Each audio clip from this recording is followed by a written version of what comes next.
ಉಡುಪಿಯ ಶ್ರೀಕೃಷ್ಣನ ಇತಿಹಾಸ ಬಹಳ ರೋಚಕವಾಗಿದೆ. ಇಲ್ಲಿಗೆ ಕೃಷ್ಣ ಹೇಗೆ ಬಂದ, ದ್ವಾರಕೆಯಿಂದ ಬಂದಂತಹ ಕೃಷ್ಣ ಇಲ್ಲಿ ಹೇಗೆ ನೆಲೆಸಿದ ಎಂಬ ಕಥಾನಕವೇ ಬಹಳ ಸುಂದರವಾಗಿದೆ. 5,000 ವರ್ಷಗಳ ಹಿಂದೆ ಯಾವಾಗ ಮಹಾವಿಷ್ಣು ಈ ಭೂಮಿಯಲ್ಲಿ ಶ್ರೀಕೃಷ್ಣನಾಗಿ ಅವತಾರ ಮಾಡಿದ, ಸಜ್ಜನರ ರಕ್ಷಣೆಗಾಗಿ, ದುಷ್ಟರ ದಮನಕ್ಕಾಗಿ, ಪರಿತ್ರಾಣಾಯ ಸಾಧೂನಾಂ ವಿನಾಶಾಯ ಚ ದುಷ್ಕೃತಾಂ ಧರ್ಮ ಸಂಸ್ಥಾಪನಾರ್ಥಾಯ ಸಂಭವಾಮಿ ಯುಗೆ ಯುಗೆ ಎಂದಂತೆ ಭಗವಂತ ಕೃಷ್ಣನಾಗಿ ಸಜ್ಜನರ ರಕ್ಷಣೆಗಾಗಿ ಭೂಮಿಯಲ್ಲಿ ಅವತಾರ ಮಾಡಿದ, ದುಷ್ಟರ ದಮನಕ್ಕಾಗಿ. ಅದರಂತೆ ಕೃಷ್ಣ ಅನೇಕ ದುಷ್ಟರ ಸಂಹಾರ ಮಾಡಿದ. ಕಂಸ, ಪೂತನೆ, ಶಕಟಾಸುರ, ತೃಣಾವರ್ತ, ಧೇನುಕಾಸುರ, ವ್ಯೋಮಾಸುರ, ಹೀಗೆ ಜರಾಸಂಧ ಇತ್ಯಾದಿ ಅನೇಕ ದುಷ್ಟರ ಸಂಹಾರವಾಯಿತು. ಅದೇ ಸಮಯದಲ್ಲಿ ಸಜ್ಜನರ ರಕ್ಷಣೆಯನ್ನು ಮಾಡಿದ. ಅಕ್ರೂರ, ತ್ರಿವಕ್ರ, ವಿದುರ, ಕುಚೇಲ ಮೊದಲಾದ ಸಜ್ಜನರ ಸಂರಕ್ಷಣೆಯನ್ನು ಕೂಡ ಮಾಡಿದ. ಕೊನೆಗೆ ಮಹಾಭಾರತ ಯುದ್ಧದಲ್ಲಿ ಸಂಪೂರ್ಣ ದುಷ್ಟರನ್ನು ಸಂಹಾರ ಮಾಡಿದ. ಸಜ್ಜನ ಪರಂಪರೆಯನ್ನು, ಪಾಂಡವರನ್ನು ರಕ್ಷಣೆ ಮಾಡಿ ಕೃಷ್ಣ ತಾನು ಕೊಟ್ಟಂತಹ ಭರವಸೆಯನ್ನು, ಪರಿತ್ರಾಣಾಯ ಸಾಧೂನಾಂ ಎಂಬಂತಹ ಈ ಘೋಷಣೆಯನ್ನು ಅವನು ಮಾಡಿ ತೋರಿಸಿದ. ಜಗತ್ತನ್ನು ರಕ್ಷಣೆ ಮಾಡಿದ, ಧರ್ಮ ಸಂಸ್ಥಾಪನೆ ಮಾಡಿದ. ಇಡೀ ಕೃಷ್ಣಾವತಾರದಲ್ಲಿ ಈ ಒಂದು ಉದ್ದೇಶ ಸಂಪೂರ್ಣವಾಗಿ ನೆರವೇರಿದ್ದನ್ನು ನಾವು ಗುರುತಿಸಬಹುದು. ಈ ರೀತಿ ದೊಡ್ಡ ಒಂದು ಕೆಲಸವನ್ನು ಮಾಡಿದ ಮೇಲೆ ಶ್ರೀಕೃಷ್ಣ ರಿಟೈರ್ಮೆಂಟ್ ತಗೊಂಡ. ಯಾವಾಗಲೂ ದೊಡ್ಡ ಕೆಲಸ ಆದಮೇಲೆ ಕೊನೆಗೆ ವಿಶ್ರಾಂತಿ. ಹಾಗೆ ಕೃಷ್ಣ ಏನು ಮಾಡಿದ ಅಂದರೆ ಸೆಲ್ಫ್ ರಿಟೈರ್ಮೆಂಟ್, ವಾಲಂಟರಿ ರಿಟೈರ್ಮೆಂಟ್ ತಗೊಂಡು ದ್ವಾರಕೆಗೆ ಶಿಫ್ಟ್ ಆದ. ದ್ವಾರಕೆಯಲ್ಲಿ ಒಂದು ಒಳ್ಳೆಯ ನಗರವನ್ನು ತನಗೆ ಬೇಕಾದ ಹಾಗೆ ನಿರ್ಮಾಣ ಮಾಡಿ ಅಲ್ಲಿ 16,108 ಹೆಣ್ಣಂದಿರ ಜೊತೆಗೆ ಅವನು ಬಹಳ ವಿಶ್ರಾಂತಿಯನ್ನು ಪಡೀತಾ ಇದ್ದ. ಆವಾಗ ಒಂದು ದಿವಸ ಕೃಷ್ಣನ ಎದುರುಗಡೆ ದೇವಕಿ ಬಂದಾಗ ಬಹಳ ಸಪ್ಪೆ ಮುಖ ಮಾಡಿಕೊಂಡಿದ್ಲು. ಕೃಷ್ಣನಿಗೆ ಬಹಳ ಆಶ್ಚರ್ಯವಾಯಿತು. ಯಾಕೆ ಅಮ್ಮ ಇವತ್ತು ಬಹಳ ಸಪ್ಪೆಯಾಗಿದ್ದಾಳೆ ಕೇಳಿದಾಗ ದೇವಕಿ ಹೇಳ್ತಾಳೆ, ನನಗೆ ತುಂಬ ದುಃಖ ಆಗ್ತಾ ಇದೆ. ಯಾಕೆಂದರೆ ಎಲ್ಲರೂ ನಿನ್ನ ಈ ಲೀಲೆಯನ್ನು ವರ್ಣನೆ ಮಾಡ್ತಾರೆ. ಆ ಲೀಲೆಯನ್ನು ವರ್ಣನೆ ಮಾಡಿದ ತಕ್ಷಣ ನನಗೆ ಮನಸ್ಸು ಬಹಳ ದುಃಖ ಆಗ್ತದೆ. ಕೃಷ್ಣನಿಗೆ ಆಶ್ಚರ್ಯ ಆಗ್ತದೆ, ನನ್ನ ಲೀಲೆಯನ್ನು ವರ್ಣನೆ ಮಾಡಿದರೆ ನಿನಗೆ ಯಾಕೆ ದುಃಖ ಆಗಬೇಕು ಅಂತ. ದೇವಕಿ ಹೇಳ್ತಾಳೆ, ಅವರು ಏನು ಹೇಳ್ತಾರೆ ಕೇಳಿದೆಯಾ? ಎಲ್ಲ ನಿನ್ನ ಲೀಲೆಯನ್ನು ವರ್ಣನೆ ಮಾಡ್ತಾ ನೀನು ತಾಯಿ ಯಶೋದೆಗೆ ಈ ರೀತಿಯಾಗಿ ಲೀಲೆ ತೋರಿಸಿದಿ, ಬೆಣ್ಣೆ ಕದ್ದಿ, ಆ ಯಶೋದೆಗೆ ಹೀಗೆ ಮಾಡಿದಿ, ಹಾಗೆ ಮಾಡಿದಿ ಅಂತ ಈ ಜನಗಳೆಲ್ಲ ಹೇಳ್ತಾ ಇದ್ದಾರೆ. ನನಗೆ ಅದನ್ನು ಕೇಳಿದಾಗ ಬಹಳ ಮನಸ್ಸಿಗೆ ವ್ಯಥೆ ಆಗ್ತದೆ. ನಿನ್ನ ತಾಯಿ ಯಶೋದೆಯ ದೇವಕಿಯ? ಈ ಜನಗಳೆಲ್ಲ ಯಶೋದಾನಂದನ ಅಂತ ನಿನ್ನನ್ನು ಕರೀತಾರೆ. ವಾಸ್ತವಿಕವಾಗಿ ನಾನು ನಿನ್ನ ತಾಯಿ, ನೀನು ದೇವಕಿ ನಂದನ. ಆದರೆ ಜನಗಳೆಲ್ಲ ಹೇಳೋದು ತಾಯಿ ಯಶೋದೆಗೆ ನೀನು ಆ ರೀತಿ ಸಂತೋಷಪಡಿಸಿದ್ದಿ ಅಂತ. ಹಾಗಿದ್ರೆ ನಿಜವಾದ ತಾಯಿಯಾದ ನನಗೇನು ಇಲ್ಲ. ಅದನ್ನು ಕೇಳಿದಾಗ ನನಗೆ ಬಹಳ ದುಃಖ ಆಗ್ತದೆ. ನನ್ನ ಮಗುವಿನ ಲೀಲೆಯನ್ನು ನಾನೇ ನೋಡಲಿಲ್ಲ, ಬೇರೆಯವರ ಬಾಯಿಂದ ಕೇಳ್ತಾ ಇದ್ದೇನೆ ಎಂಬುದಾಗಿ ನನಗೆ ತುಂಬ ವ್ಯಥೆ ಆಗ್ತದೆ. ಯಾವಾಗಲೂ ತಾಯಂದಿರ ಒಂದು ಮನಸ್ಸಿನ ಆಸೆ ಏನೆಂದರೆ ಮಕ್ಕಳು ಆಟ ಆಡೋದನ್ನು ನೋಡೋದಂದರೆ ಅವ್ರಿಗೆ ಭಾರಿ ಖುಷಿ. ಜೀವನದಲ್ಲಿ ತುಂಬ ಖುಷಿಯಾದಂಥ ಕ್ಷಣ ಯಾವುದು ಹೇಳಿದರೆ ಮಕ್ಕಳು ಆಟ ಆಡೋದು. ಮೈಯನ್ನೇ ಮರೆತು ಬಿಡ್ತಾರೆ. ಆದ್ದರಿಂದ ತಾಯಿಯ ಒಂದು ದೊಡ್ಡ ಆಸೆ ಮಕ್ಕಳ ಆಟವನ್ನು, ಲೀಲೆಯನ್ನು ನೋಡೋದು.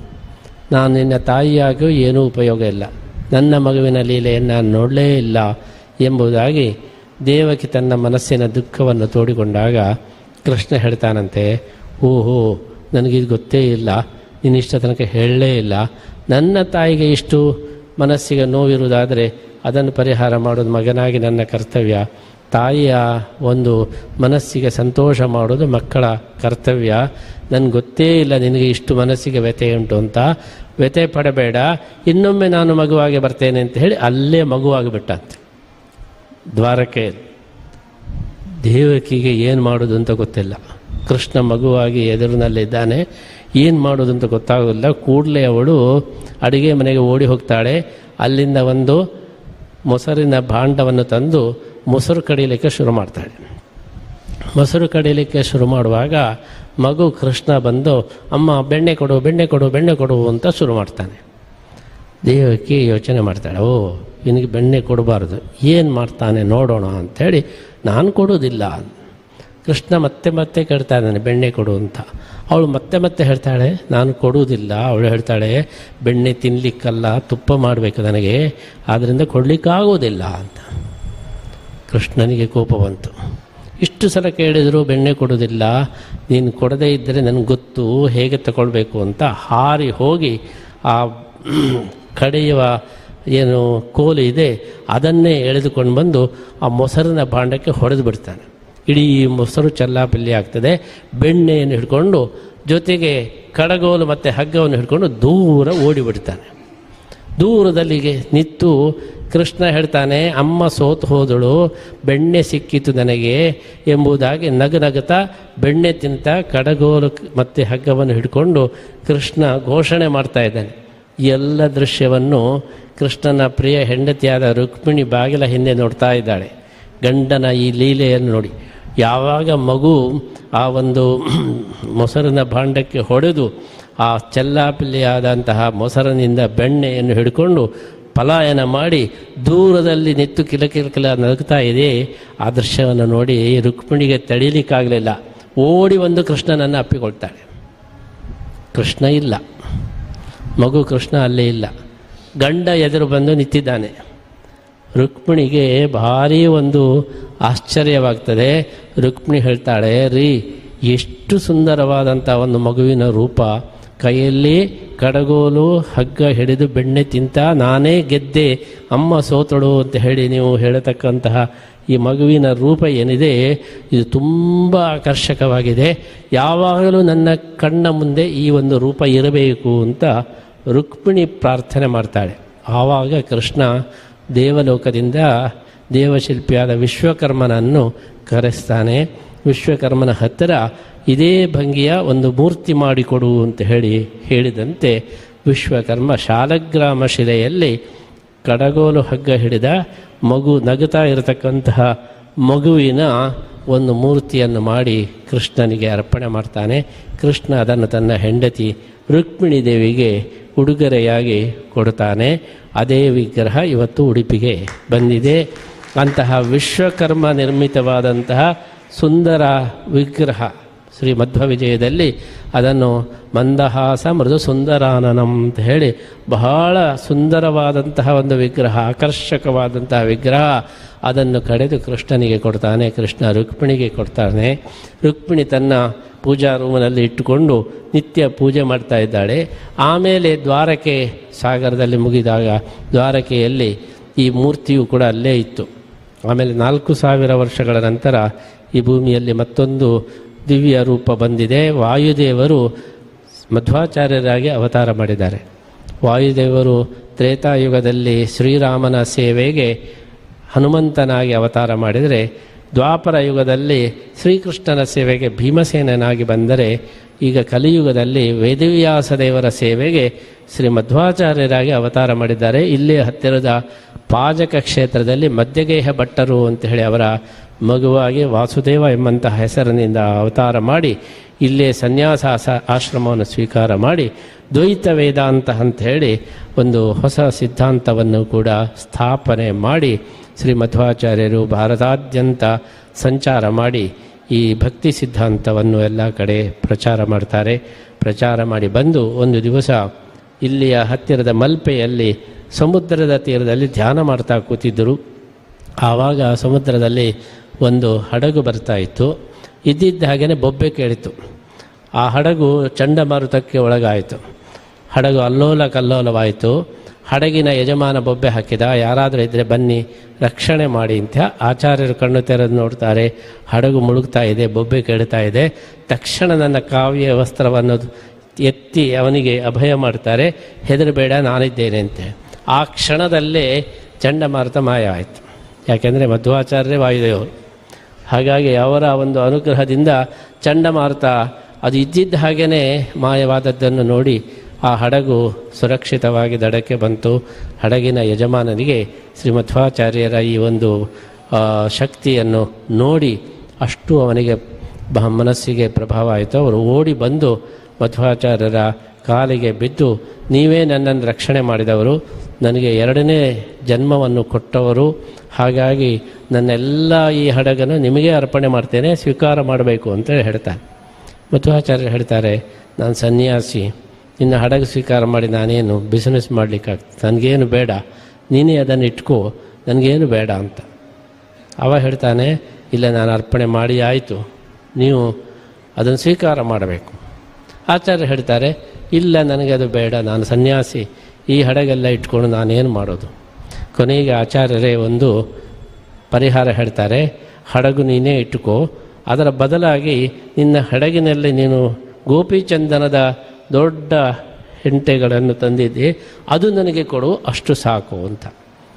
ಅವನು ದ್ವಾರಕೆಯಿಂದ ಬಂದಿದ್ದವನು, ಎಲ್ಲ ಗೂಡ್ಸ್ ಎಲ್ಲ ಹಾಕ್ಕೊಂಡು ಆ ಹಡಗಿನ ಒಂದು ಬ್ಯಾಲೆನ್ಸಿಗಾಗಿ ಅಲ್ಲಲ್ಲಿ ಆ ಗೋಪಿಚಂದನದ ತುಂಡುಗಳನ್ನೆಲ್ಲ ಇಟ್ಟಿದ್ದ.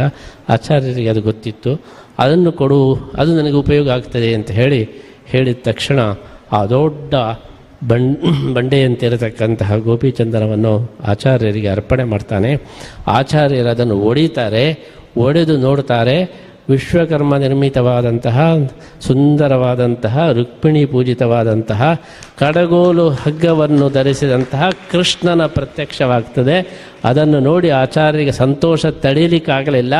ಅವ್ರಿಗೆ ಗೊತ್ತಿಲ್ಲದ ಹಾಗೇ 12 ಸ್ತೋತ್ರಗಳನ್ನು ರಚನೆ ಮಾಡ್ತಾರೆ ಕೃಷ್ಣನನ್ನು ನೋಡಿದ ತಕ್ಷಣ.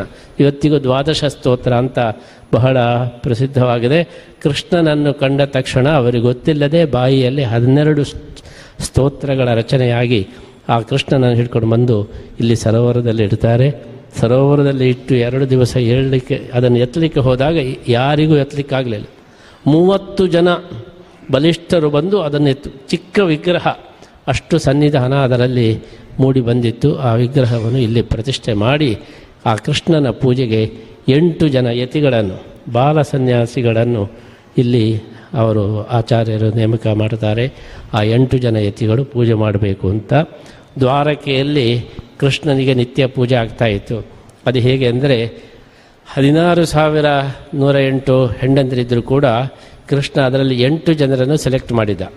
ಅವರಿಗೆ ಅಷ್ಟಮಹಾಮಹಿಷಿಗಳು ಅಂತ. ಆ 8 ಜನರು ಮಾತ್ರ ಕೃಷ್ಣನ ಹತ್ತಿರ ಡೈರೆಕ್ಟಾಗಿ ಹೋಗಲಿಕ್ಕೆ, ಉಳಿದ ಎಲ್ಲ ಹೆಂಡಂದಿರು ಅಪಾಯಿಂಟ್ಮೆಂಟ್ ತಗೊಂಡು ಹೋಗಬೇಕು. 8 ಜನ ಚೀಫ್ ಅಷ್ಟಮಹಾಮಹಿಷಿಗಳು ಅಂತ. ಅದೇ ರೀತಿಯಲ್ಲಿ ಕೃಷ್ಣನಿಗೆ ಆಗಬೇಕು ಅಂತ ಹೇಳಿ 8 ಜನ ಯತಿಗಳನ್ನು ಆಚಾರ್ಯರು ನೇಮಕ ಮಾಡ್ತಾರೆ. ವಾದಿರಾಜರು ಬಹಳ ವಿನೋದ ಮಾಡ್ತಾ ಇದ್ದಾರೆ. ಅದು ಯಾಕೆ 8 ಜನ ಯತಿಗಳು ಯಾಕೆ ಅಂತ ಹೇಳಿದರೆ, ಕೃಷ್ಣನಿಗೆ ಅಲ್ಲಿಂದ ಅವನು ಓಡಿ ಬಂದದ್ದು ಏನು ಹೇಳಿದರೆ 16,000 ಹೆಂಡಂದಿರ ಕಾಟ ತಡೆಯದೆ ಅವನು ಹೆದರಿ ಇಲ್ಲಿ ಓಡಿ ಬಂದದ್ದು, ಅಡಗಿಕೊಂಡು ಓಡಿ ಬಂತು. ಆದ್ದರಿಂದ ಇನ್ನು ಮೇಲೆ ಈ ಹೆಣ್ಣಂದಿರ ಕಾಟವೇ ಬೇಡ, ನನ್ನನ್ನು ಪೂಜೆ ಮಾಡೋರು ಸನ್ಯಾಸಿಗಳಾಗಿರಬೇಕು ಅಂತ ಹೇಳಿ ಮಾಡಿದ ಅಂತ ಹೇಳಿ ವಾದಿರಾಜರು ವರ್ಣನೆ ಮಾಡ್ತಾ ಇದ್ದಾರೆ. ಕೃಷ್ಣ ಅಲ್ಲಿ 16,000 ಹೆಣ್ಣಂದಿರಿಂದ ತಪ್ಪಿಸಿಕೊಂಡು ಇಲ್ಲಿಗೆ ಬಂದಿದ್ದಾನೆ, ಅವ್ರಿಗೆ ಗೊತ್ತಾಗಬಾರದು ಅಂತ. ಇನ್ನು ಮೇಲೆ ಇವರ ಸಹವಾಸ ಬೇಡ, ಸನ್ಯಾಸಿಗಳೇ ನನ್ನ ಹತ್ತಿರ ಬರಲಿ ಅಂತ ಹೇಳಿ ಕೇವಲ ಸನ್ಯಾಸಿಗಳು ಮಾತ್ರ ಪೂಜೆ ಮಾಡಬೇಕು, ಬೇರೆ ಯಾರು ಗೃಹಸ್ಥರೂ ಪೂಜೆ ಮಾಡಲಿಕ್ಕಿಲ್ಲ. ಯಾಕೆಂದರೆ ಅವರು ಹೆಣ್ಣಂದಿರನ್ನು ಕರ್ಕೊಂಡು ಬಂದರೆ ಕೃಷ್ಣನಿಗೆ ಹೆದರಿಕೆ ಆಗ್ತದೆ. ಅದಕ್ಕೋಸ್ಕರ ಸನ್ಯಾಸಿಗಳೇ ಪೂಜೆ ಮಾಡಬೇಕು ಅಂತ 8 ಜನರನ್ನು ಆಚಾರ್ಯರು ನೇಮಕ ಮಾಡಿದರು ಅಂತ ಹೇಳ್ತಾರೆ. ಅವರು ವಿನೋದವಾಗಿ ಹೇಳ್ತಾರೆ, ಕೃಷ್ಣ ಉಡುಪಿ ಎಷ್ಟು ಶ್ರೇಷ್ಠ ಅಂತೇಳಿ ಹೇಳಿದರೆ, ಕೃಷ್ಣ ಸೆಲೆಕ್ಟ್ ಮಾಡಿದಂತಹ ಜಾಗ ಇದು. ಅವನು ನಾನು ಎಲ್ಲಿ ಓಡಿ ಹೋಗೋಣ ಅಂತ ಹೇಳಿ ಯೋಚನೆ ಮಾಡುವಾಗ ಅವನಿಗೆ ಎಲ್ಲಿ ಹೋಗ್ಬೋದಿತ್ತು, ನಂದಗೋಕುಲಕ್ಕೆ ವಾಪಸ್ಸು ಹೋಗ್ಬೋದಿತ್ತು. ಗೋಕುಲದಲ್ಲಿ ಗೋಪಿಕೆಯರೆಲ್ಲ ಕಾಯ್ತಾ ಇದ್ದರು ಕೃಷ್ಣ ಯಾವಾಗ ಬರ್ತಾನೆ ಅಂತ. ಅಲ್ಲಿ ಹೋಗಲೇ ಇಲ್ಲ. ಅಲ್ಲಿ ಹೋದರೆ ಗೋಪಿಕೆಯರೆಲ್ಲ ಇದ್ದರು, ಅವರಿಗೆ ಹೆದರಿಕೆ ಆಗ್ತದೆ ಅವರನ್ನು ನೋಡಿ. ಅದಕ್ಕೆ ಅಲ್ಲಿ ಕ್ಯಾನ್ಸಲ್ ಮಾಡಿದ. ಆಮೇಲೆ ವಾದಿರಾಜ ಸ್ವಾಮಿಗಳು ಹೇಳ್ತಾರೆ, ಎಲ್ಲ ಗಂಡಂದರಿಗೂ ಒಂದು ಒಳ್ಳೆಯ ಉಪಚಾರ ಸಿಗತಕ್ಕಂಥ ಒಂದು ಮನೆ ಯಾವುದಂದರೆ ಹೆಂಡತಿ ಮನೆ. ಹೆಂಡತಿ ಮನೆಗೆ ಹೋದರೆ ಎಲ್ಲ ಗಂಡಂದರಿಗೂ ಬಹಳ ಉಪಚಾರ. ಅಳಿಯ ದೇವರು ಅಂತ ಹೇಳಿ ಇವತ್ತಿಗೂ ಪ್ರಸಿದ್ಧ. ಅಳಿಯ ಮನೆಗೆ ಬಂದ ಅಂತ ಹೇಳಿದರೆ ರಾಜೋಪಚಾರ ಮಾಡಬೇಕು ಅಂತ, ಇಲ್ಲಾಂದರೆ ಬಿಟ್ಟೇ ಹೋಗ್ತಾನೆ ಅಂತೇಳಿ ಹಿಂದಿನ ಕಾಲದಲ್ಲಿ ಹಾಗಿತ್ತು. ಹಾಗಾಗಿ ಕೃಷ್ಣ ಹೀಗೆ ಅಳಿಯ ಆದ್ದರಿಂದ ಮಾವನ ಮನೆಗೆ ಹೋಗ್ಬೋದಿತ್ತು. ಮಾವನ ಮನೆ ಯಾವುದು ಅಂದರೆ ಸಮುದ್ರ ಕೃಷ್ಣನ ಮಾವನ ಮನೆ. ಲಕ್ಷ್ಮೀದೇವಿ ಹೆಂಡತಿ, ಲಕ್ಷ್ಮಿಯ ಮನೆ ಸಮುದ್ರ. ಕೃಷ್ಣ ದ್ವಾರಕೆಯಿಂದ ಹೊರಟವನು ಸಮುದ್ರದ ಮೇಲೆ ಬರ್ತಾನೆ, ಮಾವನ ಮನೆ ಮೇಲೆ ಬರ್ತಾನೆ. ಬೈಪಾಸ್ನಲ್ಲಿ ನೇರ ಉಡುಪಿ ಬಂದುಬಿಡ್ತಾನೆ, ಒಳಗೆ ಹೋಗಲೇ ಇಲ್ಲ. ಯಾಕೆಂದರೆ ಉಡುಪಿ ಅಂದರೆ ಅವನಿಗೆ ಅಷ್ಟು ಇಷ್ಟ. ಮಧ್ವಾಚಾರ್ಯರಿದ್ದಾರೆ, ಅದಕ್ಕೋಸ್ಕರ ಇಲ್ಲಿಗೆ ವಾರ್ಧಿಂ ವಧೂಗೃಹ ಮತೀತ್ಯ, ಮಾವನ ಮನೆಯನ್ನು ಬಿಟ್ಟು ಬಂದಿದ್ದಾನೆ. ಎಲ್ಲರಿಗೂ ಇಷ್ಟವಾದಂಥ ಒಂದು ಸ್ಥಳ ಅಂದರೆ ಮಾವನ ಮನೆ, ಅಳಿಯ ದೇವರು ಅಂತ ಹೇಳಿ ಬಹಳ ಪ್ರಸಿದ್ಧ. ಒಬ್ಬ ಕವಿ ಹೇಳ್ತಾನೆ, ಈ ನವಗ್ರಹಗಳು ಉಂಟಲ್ಲ ಎಲ್ಲ ಪ್ರಸಿದ್ಧ. ನಿಮಗೆ ನಾನು 10ನೇ ಗ್ರಹವನ್ನು ತೋರಿಸಿಕೊಡ್ತೇನೆ. ಯಾರು ಅಂದರೆ ಅಳಿಯನೇ ಜಾಮಾತ ದಶಮೋ ಗೃಹ ಅಂತೇಳಿ. ಅಳಿಯ ಇದ್ದಾನಲ್ವ, ಅವನು 10ನೇ ಗ್ರಹ ಇದ್ದಾಗೆ. ಅಳಿಯ ಮನೆಗೆ ಬಂದಾದರೆ ಗ್ರಹಚಾರ ಬಂತು ಅಂತೇಳಿ ಅರ್ಥ. 10ನೇ ಗ್ರಹಚಾರ, ಅಷ್ಟು ಅಳಿಯನಿಗೆ ಮಹತ್ವ. ಅವನ ಮನೆಯಲ್ಲಿದ್ದ ಅಂದರೆ ಎಲ್ಲ ಉಪಚಾರಗಳು ಸ್ವಲ್ಪ ಹೆಚ್ಚು ಕಡಿಮೆ ಆದರೆ ಕಂಪ್ಲೇಂಟ್ ಆಗಿಬಿಡ್ತದೆ. ಈ ರೀತಿಯ ಸಂಬಂಧ. ಮತ್ತೊಬ್ಬ ಕವಿ ಹೇಳ್ತಾನೆ, ಅಳಿಯನಿಗೆ ರಾಜೋಪಚಾರ ಎಲ್ಲ ಸರಿ, ಆದರೆ ಬ್ರ್ಯಾಕೆಟ್ನಲ್ಲಿ ತ್ರಿದಿನಂ ಅಂತೇಳಿ ಹಾಕಬೇಕು. ಅಳಿಯ 3 ದಿವಸ ಇದ್ದರೆ ಮಾತ್ರ ಅವನಿಗೆ ರಾಜೋಪಚಾರ, 4ನೇ ದಿವಸ ಇದ್ದರೆ ಮೆಲ್ಲ ಟಿಕೆಟ್ ಬಂದುಬಿಡ್ತದೆ. ಹಾಗಾಗಿ ಆ ಮಾತಿಗೆ ತ್ರಿದಿನಂ ಅಂತೇಳಿ ಸೇರಿಸಬೇಕು ಅಂತ ಹೇಳ್ತಾನೆ. ಅಂತೂ ಕೃಷ್ಣ ತನ್ನ ಅಳಿಯ ಮಾವನ ಮನೆಯನ್ನು ಬಿಟ್ಟು ಓಡಿ ಬಂದ, ಉಡುಪಿಯಲ್ಲಿ ನೆಲೆಸಿದ. ಅಂತಹ ಒಂದು ಉಡುಪಿ ಎಷ್ಟು ಶ್ರೇಷ್ಠ ಅಂತ ಹೇಳಿ ವಾದರಾಜ ಸ್ವಾಮಿಗಳು ವರ್ಣನೆ ಮಾಡ್ತಾರೆ. ಉಡುಪಿಯಲ್ಲಿ ಇವತ್ತು ಇಡೀ ವಿಶ್ವಕರ್ಮ